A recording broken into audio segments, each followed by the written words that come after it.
indépendantistes exprime une prise de conscience populaire et marque un tournant.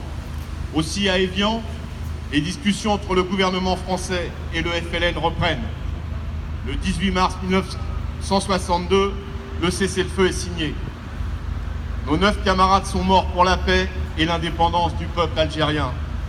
N'en déplaise à Roger Frey, ministre de l'Intérieur, qui, non content de les faire assassiner, tente de leur faire porter la responsabilité du massacre, témoignant ainsi de la longue tradition de violence d'une partie de la droite à l'encontre des militants ouvriers. Prétextant l'état d'urgence décrété le 21 avril 1961 et des risques de troubles à l'ordre public, le préfet de police, celui-là même qui se rendit célèbre par le zèle qu'il mit sous Vichy à servir les nazis, Maurice Papon, avait interdit la manifestation avec évidemment l'aval de ceux qui, au sommet de l'État, agissent alors pour l'Algérie française. Interdite ou pas, elle l'était toute systématiquement, d'ailleurs en ce début des années 60. La manifestation a lieu parce qu'il le fallait, parce qu'en France, les manifestations de rue font partie de notre culture collective, même si encore, en 2016, il a fallu le rappeler au gouvernement qui a honteusement essayé d'interdire les manifestations contre la loi El Khomri. De l'entre-deux-guerres à la Ve République, en passant par Vichy, les manifestations de rue sont pratiquées par tous les courants politiques, les syndicats, les associations. C'est le cas le 8 février 1962. Le pouvoir gaulliste, dans cette ultime étape de la guerre, est contraint à la fois de négocier avec le FLN sans donner l'impression de trop céder, tout en combattant l'OAS qui bénéficie d'importants soutiens au sein même de l'appareil d'État, notamment dans l'institution policière.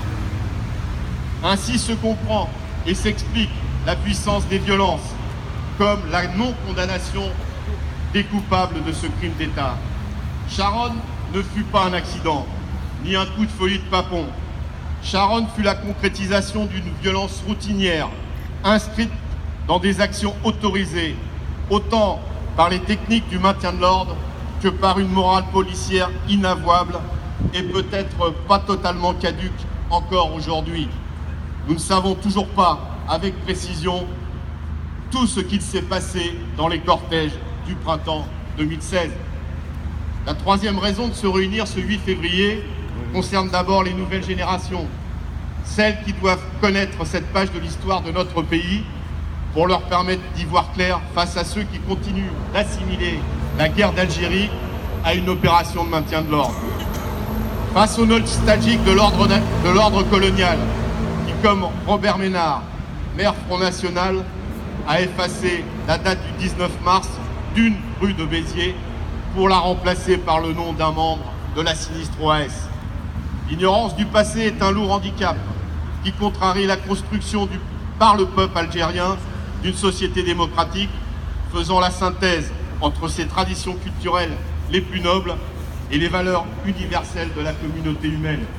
Un handicap aussi pour la France, pour ceux qui, avec nous, veulent en finir avec les idéologies totalitaires, racistes, haineuses. Pour nous tous qui voulons une France démocratique, une France solidaire, une France terre d'accueil. Nous avons besoin de connaître le passé parce qu'il marque notre combat actuel et nos utopies.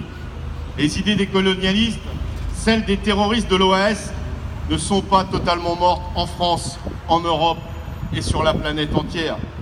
Il faut dégager des rapports nord-sud sur des idées hégémoniques toujours vivantes afin qu'ils empruntent la voie de la paix, de la démocratie, du progrès et du développement. La période que nous vivons doit nous mettre en alerte sur le fait que nos valeurs fondamentales sont de nouveau menacées. On cherche de nouveau à stigmatiser ceux qui ne seraient pas tout à fait français, ceux qui n'auraient pas la bonne religion, ceux qui n'auraient pas les bonnes idées. La misère a toujours été le terreau fertile sur lequel se développe la haine, le racisme et la xénophobie.